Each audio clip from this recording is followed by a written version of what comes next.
Alright, hey guys, Daly here, and today we're going to take a look at the Hazy Flame deck that got top 32 or top 16 at Edmonton Regionals. This was I don't know who this deck was actually run by, which is usually something I can find out, but I did see this deck list online, so I decided to talk about it. First off, we're going to look at the main cards in the deck, the Hazy Flames.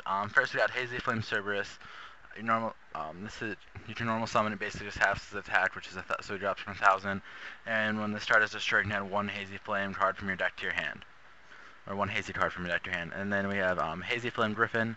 If your opponent chose a monster and all monsters on your side of the field and in your graveyard are fire and only fire, you can special summon this card from your hand. Your opponent cannot target this card with card effects.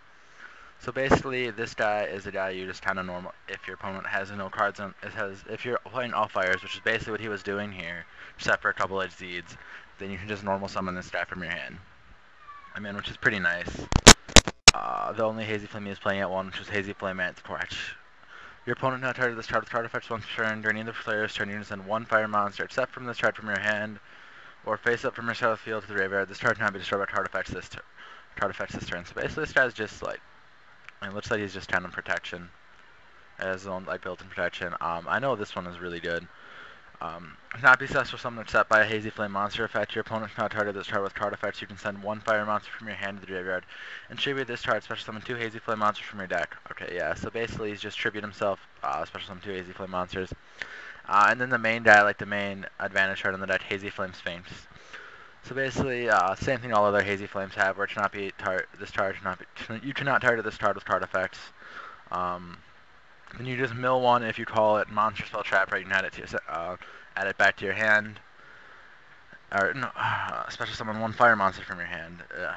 And then you just kind of need the deck just gets advantage from there, especially if you can get Perite, and I've played versus deck a couple times. And then you got three direct Wyvas. He's playing this to get Lodi and Dolk on board, and it was a Fire Monster. And I think it's not a target of Flame Bell Fire Dog. What are the target? He's got Cerberus. I think Cerberus and this. I thought there was one other that was a target. Maybe I'm wrong. Whatever. So then you can get three Cerberus out and instantly make a play a Hazy Flame Basilotrice, which is pretty nice.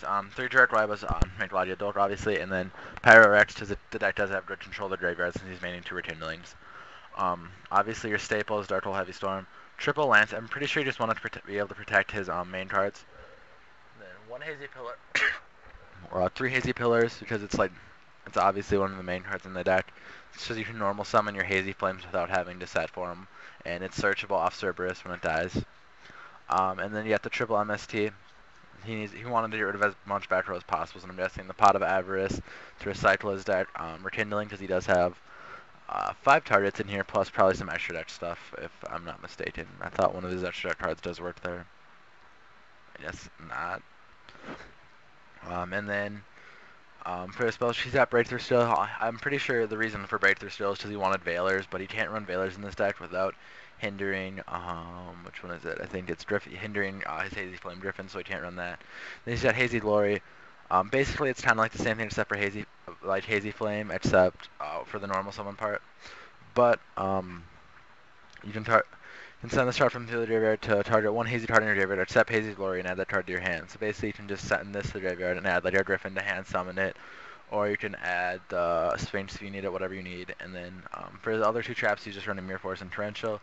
Side deck Battle Faders, I'm going to assume he's needed Tribute Fodder a lot of the time. Gemini is probably for Dark World and maybe the Mermill Atlantean matchup, I don't know. Two Max Cs because Max Cs are really good versus probably the Wind-Ups. Wind-Up, maybe Mermill Atlantean.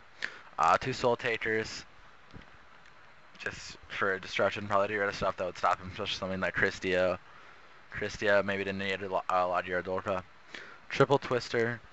Yeah, I can see why this would be good, especially since it can he can destroy a lot of cards. He wants extra destruction, so he can destroy the decrees and stuff that would stop him from going off. 2 Rosen matches and then 2 decrees. He had these. I read he had a report on the playing. He said he did not make any of these at all. He made Direwolf once or twice. Made Dolkoma once. Didn't make Logi at all. He made Gaia once or twice. He made this like every game apparently that he could get it out. He pretty much made it, and it won him a lot of games. He played one Exabeetle. He played the Exabeetle. He said he made it like twice. Force Focus I never made. Bounce Tree made like 3 or 4 times, and then Swordbreaker made once or twice. So this chart's basically, but I'm gonna talk about the deck now. This chart's basically the reason the deck stood. It gains 200 attach for each material on it if it has 3 more materials, and you can equip as many as you want to it. And Hazy Flame allows you to add more to the equip as you go through. This chart cannot be targeted by your opponent's chart effects when it has 4, and if it has 5, this chart cannot be destroyed by a card effect. Basically, this thing becomes unkillable, especially with the back row. I don't know how you would kill this thing.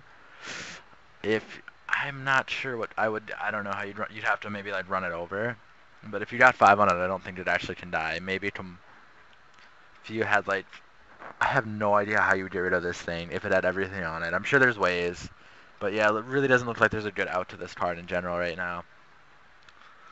I don't know how you get rid of it. Like, creature swap and then kill them with it. Maybe creature swap would work versus it.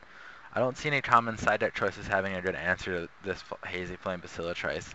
I'm gonna assume this is the only reason he won. When I played versus this deck, I think he got 4 on it. He couldn't get his 5th before I was able to get. I think I ran it over.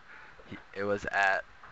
Yeah, I'm pretty sure. I was just able to run it over. It was at like 3,300, and then I'm pretty sure I swung at it and honested when I killed it.